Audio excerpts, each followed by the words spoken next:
I'm Peter Philippsohn, the President of JCA. This morning I've got the pleasure of chatting with Anthony Goodridge. Anthony has got a very long connection with amateur sport in Sydney, especially through Maccabi, and this is part of our series of talking to volunteers in the community. So you had your schooling in Sydney? Yep, went to public schools, Sydney High for 3 years, and then I went to Cranbrook, so I think I learnt the Lord's Prayer before the Shema. I shouldn't ask which one you can remember better now. I can do both. Good. All right, so you had a very mixed schooling, Yeah. and none of it particularly strong with a Jewish element. So where did you find your Judaism? I went to Wollongong Uni as well. And there was about 3 Jews down there out of 10,000. So definitely there was very little Jewish contact. The only contact really was through Maccabi. As a teenager, I went to junior carnivals, went to Maccabi sports camps, went to Maccabi. It was pretty much only swimming. Unfortunately, you know, for us water-soluble people, we don't tend to do very well in anything else. Yeah, I tried a lot of things, but no. We went to Maccabi games. My first one was in '85, and Hang on, let me work out how old you were then. 15. 15. Okay, Yeah. go on. So I was 15 in '85, swam in the open events, and I was probably out of my depth, but the experience was fabulous. And once HSC was over, '89, I went again, and I made a final, and I'm pretty happy with that. I don't think I was the most talented swimmer around, but it was enough to get there, and I was very happy with that. Yeah. So, okay, so now we're talking some 25 years later, and you're still involved in Maccabi and still involved in swimming. Yeah. Has that been continuous, or did you come back to it? Mostly continuous. I think I started getting involved as a volunteer in the mid-90s. When my swimming career was winding down, I wanted to, it may sound cliche, but I wanted to give back. I felt that I had a really great time in all of the Maccabi events. I had a fabulous time at Maccabi, and I wanted to see how we could facilitate that and keep that going for kids who might be able to get that experience themselves. You've got 3 kids of your own. Yeah. Are they also swimmers? My oldest child, she's a good swimmer. Gabby's quite good in the water. Do you coach her? I coach her, yeah. She won't swim with anyone else. That's interesting. A lot of parents really drive their kids and turns their kids off rather than turns them on. I coach her, but you know, she's only 8 years old. She's got to experience a lot more. So she does Maccabi netball as well. She does karate. She goes and hits a golf ball when my son goes and plays golf. So yeah, we let her be a child. I don't want to push her at all. No.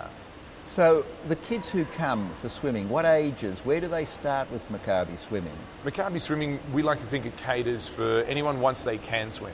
So if it's a situation that you've got a 6, 7, 8-year-old, then Maccabi swimming will provide races and our Jewish championships and other events for them.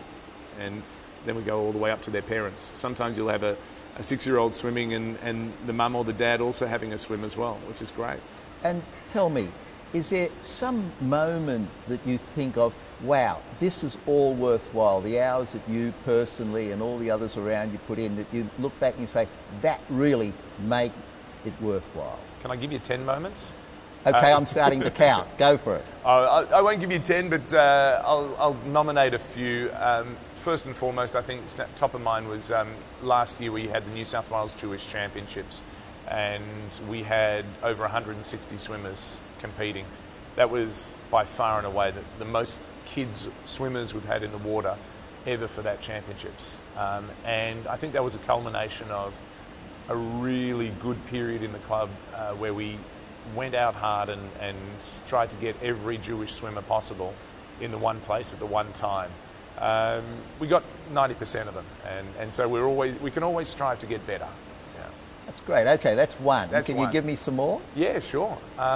Every team that I've taken away, the moment we get on the plane, be it a Maccabi or if we're going to the JCC games in North America, or if we're just going to Melbourne to compete at the Victorian Jewish Championships, taking those kids away and giving them an opportunity to get something out of their swimming that's not the same old boring going up and down. And that's the beauty of Maccabi.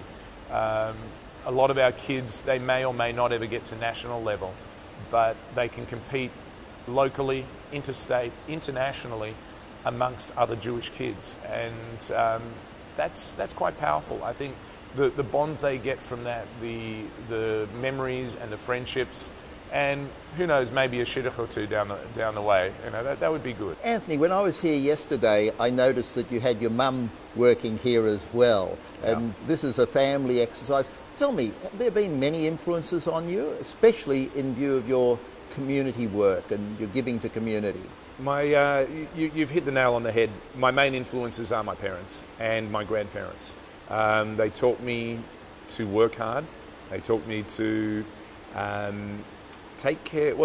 keep humble, and to take care of people that really can't help themselves. It may sound cliche, but mum and dad, grandparents, they really guided me to wanting to give back and to wanting to be involved.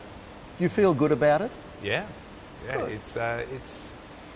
There's a lot of nachas involved in being involved in Maccabi, and I like that. Can you see yourself coaching in the hydrotherapy pool at Montefiore in about 45 years? I can see myself being coached by someone in the hydrotherapy pool in Montefiore. Look, I'd like to be involved in any way, shape or form for as long as I can. One of my greatest mentors was Mike Robleski. He's been a mentor to many people in Maccabi. And I remember he was asked once, how long will he keep doing it? And he said, for the rest of his life. Unfortunately, that didn't last long enough, but it's that sort of thing. Once it gets into your skin, you want to be involved pretty much forever. That's great, and you know, from talking to you, I think you definitely will be involved, and the community appreciates people like you who give to the community of your time and your efforts. Anthony Goodridge, thank you very much. Thanks, Peter.